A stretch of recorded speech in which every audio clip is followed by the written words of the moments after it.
All right, well, hello and welcome back to another episode of Rock M Reacts. It is post-midnight now. I don't even know what time it is at this point. In the parking garage outside Furrow Field.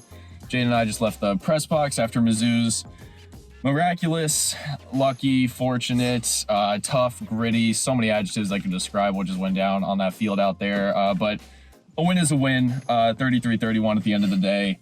Mizzou remains with 2 losses on the season. New Year's 6 bowl hopes still intact. Second place spot in the SEC East more than likely locked up with this. It was every single quarter seemed to have a different story in this game. You had, the opening was both offenses kind of feeling each other out. The running game was doing well for Mizzou. Florida not so much. But Florida got that early scoring drive to take that lead. Mizzou kind of pushed back but couldn't score touchdowns in the red zone. Third quarter comes along, offenses kind of light it up, going back and forth, trading touchdowns and field goals. You move on, fourth quarter comes around, Graham Mertz goes down, gets hurt. You have the fumble muffs kind of handoff that the backup and the running back kind of had that seemed to swing all the momentum. Theo Weiss takes a 77-yard touchdown, puts him at 30-21. Mizzou seems like he's got his wind at its back. Florida rattles off 10 straight points, takes the 1-point lead with a little bit under a minute and a half left. And then, of course, Mizzou drives down the field, 4th and 17. Brady Cook to Luther Bird, and Harrison Mevis hits the field goal. We'll start there. We'll start with the late game execution because this was, again, they repped 2-minute drills throughout the week during practice. Brady Cook talked about it extensively post-game. And it was a situation where you're looking at it and you had Mekhi Miller get that clutch third down catch, which I kind of put out there that, last year, similar game, last home game of the season, pivotal game, late game scenario where you had to get a conversion. Mekhi Miller came up big on third down. He did the same tonight. 4th and 17. You don't have any plays in the playbook for this. Luther Burden finds a soft spot in the zone. Brady hits him perfectly. He gets down. Brady peppers the ball around to Mookie Cooper and Mekhi again, and it sets up the field goal. Just your impressions of the late game execution from this team and how they kind of handled that, maybe compared to how they've handled some other games in the past, and just what this shows about them. Well, it was a wild finish. I don't think I've ever seen, well, you can say the Kansas State game, but that game was tied. I don't think I've ever seen a finish like that at Furrow Field, and I've been going to these games since I was a little kid. But that was just, I would want to more pinpoint that on just poor execution by Florida because, Mizzou, they got, what was it, a sack or a penalty? They was, 4th and 17, wasn't it? 4th and 17. They went false start and then false start, negative yardage play, and then 2 incompletions to get you 4th and 17. I think I need to go back and rewatch that play because I don't know how you had a receiver. Like there was 2 receivers open. They were in the same area. It was Burden and then someone else right there in front of you. But once you get in that, you get into plus territory. Then you just keep, trying to matriculate your way downfield. And it was just nice to see Miller and Mookie Cooper also step up. Mm-hmm. He had that, sideline catch that ended up making it a 30-yard field goal instead of a 46-yard field goal at the end. So very good to see those 2 receivers step up. I really like that. On a day where your 2 top receivers also have a great performance, both Weiss and Burton. But for Harrison Mevis, he, all-time leading scorer, for him to go out like that was just special for him. He's hit some really big-time kicks throughout his career at Mizzou, and that was just another one he's going to be remembered in Mizzou history forever and ever. So just a great way to end it. We felt that game was over. Florida, that backup quarterback came in there and he had that long run that put him in the field goal range, and like I say, you just thought it was over. But Mizzou comes out in miraculous fashion, similar to the way that the basketball team did, I believe, on Thursday night. So, it feels good to be a Mizzou fan. You've had some real exhilarating wins these past few days. A week full of comebacks from Mizzou athletics, and yeah, it is interesting how and back quarterback, we'll go ahead and name him because disrespectful we didn't. Max Brown came in and honestly played a redshirt freshman, played really well given the situation, being just on the road defense in the cold against a good defense, and I was very impressed, especially him running the ball. Darius Robinson post game, one of the first things he said was just how disappointed he was in himself. Multiple occasions he could have brought Brown down to the ground, especially on that final drive, wasn't able to get him. So he was frustrated with himself. At that point, he said he thought he had lost his team the game. But yeah, to your point, this is not the first time Mevis has done this. I would argue it is the first short game-winning kick he's had. Boston College to tie that was a very long one. K-State was obviously a long one. You missed the Auburn one last season. That was a similar distance, so maybe a bit of redemption. He's had some the whole special teams have had some mishaps. Yeah. That's just Mizzou football for you. Yeah, right I mean, there. punting was a whole other story today. That cost them a you lot of figure that different out in the ways transfer too, and portal or that's something. something they got to figure out the offseason. But regardless, late game execution, I think better than the K-State game overall. You saw Brady Cook make the necessary throws. Mevis hits the kick, and it was a team. It never looked. There were nerves in the stadium, but people were never like, "Oh, they can't win this game." Like you've got a minute left with this offense. Brady Cook did not have his best game throwing the ball, but he showed up late when he needed to. In large part due to kind of the battles on the outside. I think, Luther Burden had a great game. Theo Weiss obviously had the 77-yard touchdown run. Burden with 9 catches, 158 yards. Mookie Cooper tossed in there. That toe touch grab on the final drive was big. Brett Norfleet was monstrous today. Yeah, I mean, the freshman tight end's really coming into his own. 6'7", hurdling a dude out there at 43 yards tonight. Ricky Pearsall and Eugene Wilson did some great things as well against Mizzou's defensive backs, and they're great receivers in their own right. Wilson's going to be terrorizing the SEC for years to come. He's only a true freshman, but just kind of your impressions of the battle on the outside, how Mizzou kind of stacked up with the others, and also just Luther Burden getting back into a groove after being kind of banged up. He returned his form, and he's been banged up the last few weeks, like you said. He had that one catch where it was a 46-yard gain. He bounced off a dude, then kept going. And ending up his defender they ended up at the 10-yard line. Let me leave it at that. It's late here. But he had some great catches. What was his final stat line? 9 catches, 130 yards. So, 58. That's him for you, man. That yards after catch ability was there. And then Theo Weiss, that touchdown run, that's surprising. I didn't really think he could kick it in a high gear and race 77 yards downfield. But that's probably the most important touchdown of the night there because you didn't score again until that Mevis field goal. That made it a 2-possession game right there off the turnover from Christian Williams. But Theo Weiss, his only reception came up in a big way. Like I already said, Cooper and Miller also had great games. But Brett Norfleet, and I wrote about this back mid to late October. I'm like, okay, this kid's going to end up being good. They just need to give him the ball. And it kind of upsets me that whoever had him covered up with that touchdown that he wasn't able to get when he was wide open in the end zone, that was called back.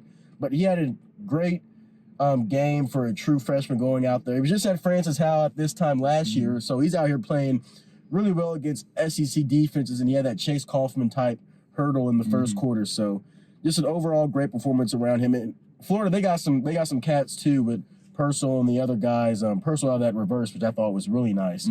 But overall, just 2 great perimeter battles, even though it was very physical in the trenches on both sides. I wouldn't say on both sides of the ball, but because Mizzou's rush defense, so we're probably getting to that. But it was physical. One team played physical. Florida was playing like a team that was fighting for its season. It showed out there. They're really fighting their butts off, and they're going to be good, all right in the future.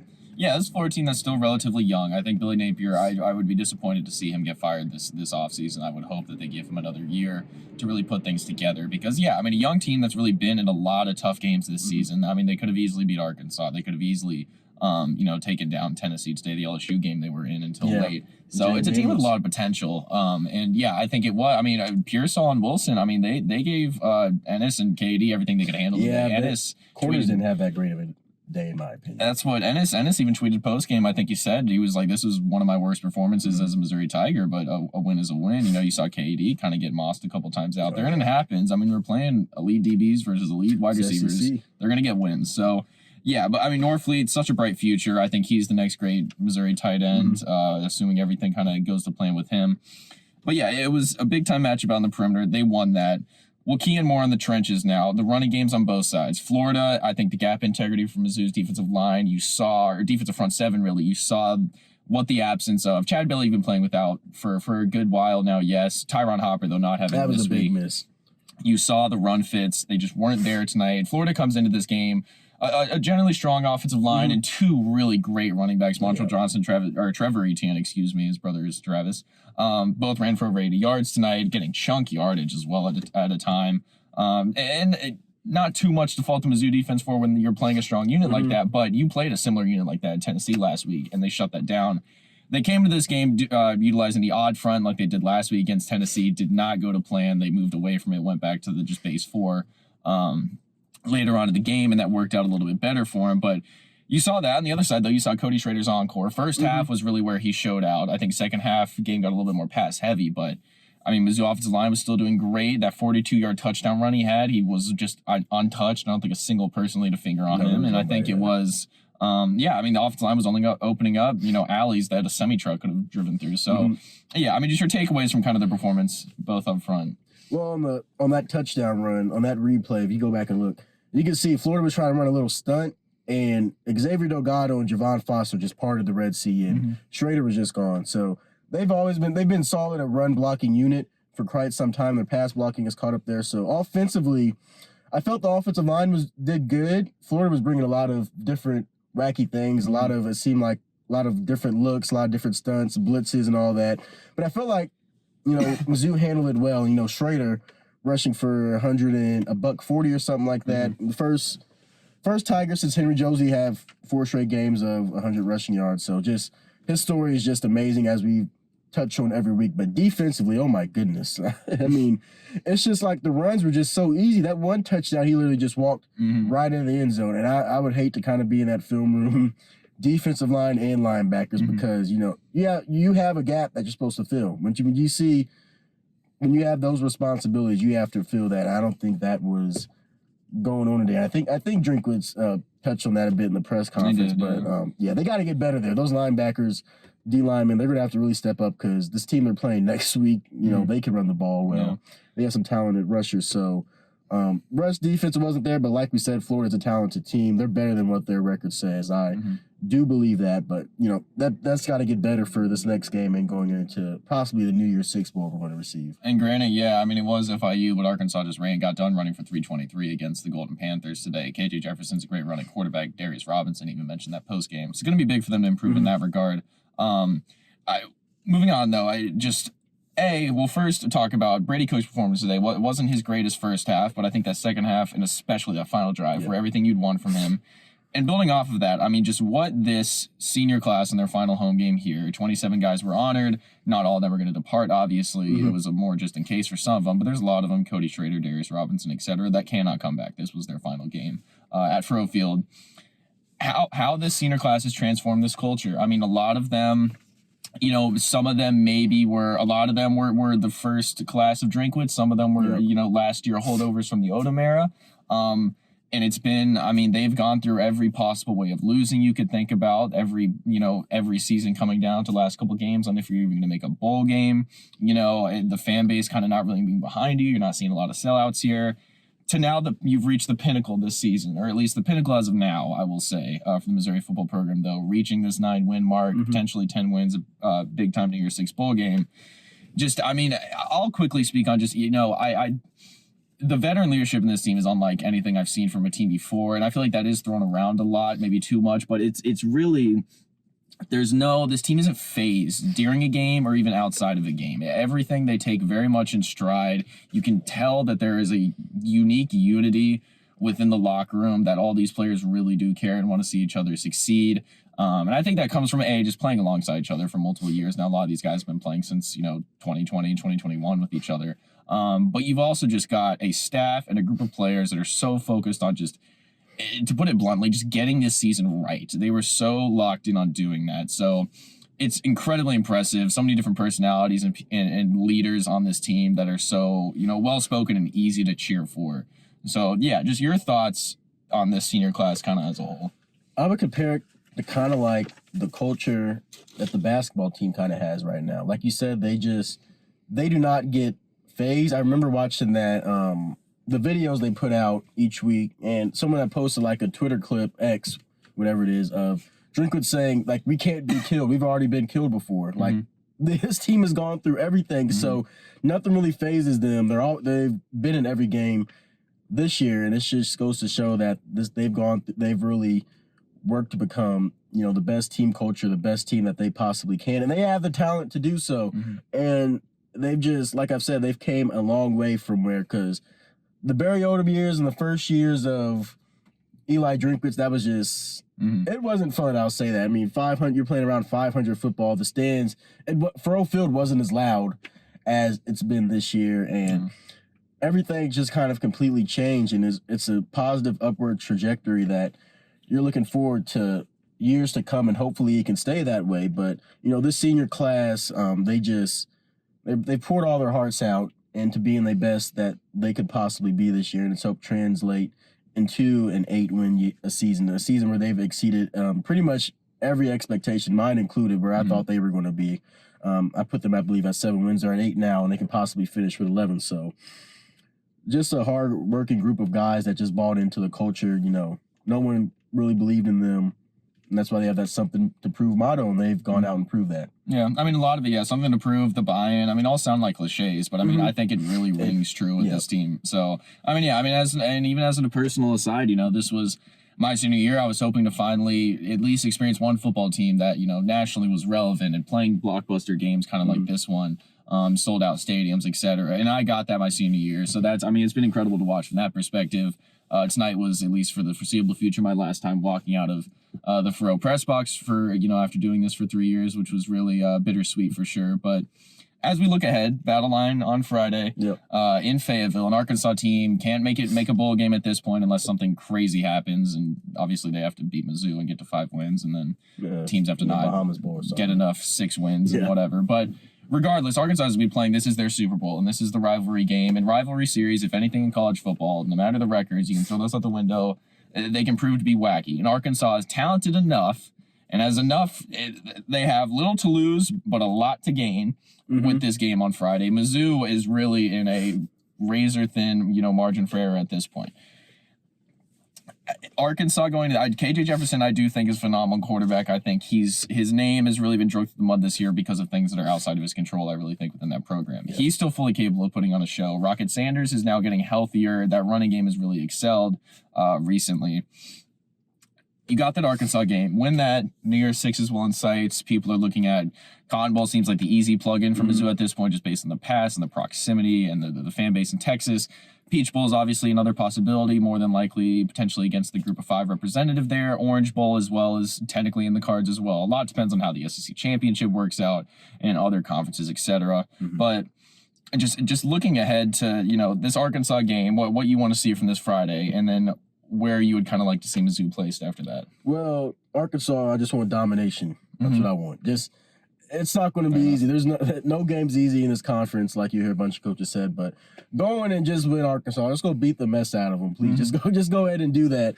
And I would just say, in terms of bowl games, I want the Orange Bowl. Avenge 2007. Mizzou should have been in the Orange Bowl in 07. I don't want the Cotton Bowl again. I'm gonna be honest with you. I mean, Peach Bowl would be nice, but I want to see this team in the Orange Bowl for the first time since 1969. But in terms of next week, like you said, rivalry week is always tough. Just go back and look at the Mizzou-Kansas rivalry in football and basketball. No matter how bad the teams are, they're going to play close. So it's probably going to be exciting. I would want more of a blowout fashion type win, like we did against Tennessee. But I'm excited. The Battle Line rivalry has kind of grown on me, especially on the football side. Mizzou's really control that rivalry. Then basketball, it's always been. You got a historic thing there. So excited what's coming up. Excited for bowl season, and it's just fun when your football team that you're looking at is playing very meaningful football down the stretch. And next season they would be in contention for a playoff spot at this point. Expand the playoffs. So hey, a 12-team playoff, Mizzou would be right there in the mix of things. So you've also got that to look forward to potentially down the line. But yeah, you mentioned Peach Bowl. I'll be back home in Atlanta over winter break. I would love the Peach Bowl as well, just because I would probably have the chance to go cover it and stuff along those lines. So we'll see. We'll see where Mizzou ends up. As they've said all season, want-to-know mentality. They accomplished that Saturday night. They have one more game to do that with before the postseason arrives. But with that being said, that'll wrap up another episode of Rock M Reacts. Potentially, maybe the last one of the football season. We'll see how it goes, but there'll be plenty more on the basketball side of things as the season progresses as well, because Lord knows there are plenty of games to go in the basketball season as well. So for Jaden and I from the parking garage outside of Faroe Field, and it is now 12:30 in the morning, we will leave you all for another episode of Rock M Reacts next time. Yep. Thank you, everyone, for tuning into Rock M Radio, a proud partner of Fans First Sports Network. If you enjoyed this episode and would like to see more just like it beamed directly into your personal device, just click the subscribe button below. And you can find this podcast through the Apple Podcast app or for iPhone, or the Google Podcast app for Android, or whatever app you use to listen to your podcast. We are also available on Spotify. Just search for Rock M Radio. And if you like other sports, Fans First Sports Network is a podcast network that has coverage of all other teams, Major League Baseball, MLS, NFL, whatever you want to listen and read about. It is a great network full of really fantastic podcasts. So look them up and subscribe to any and all of those podcasts. Rock M Radio will be back with more episodes coming soon. Thanks.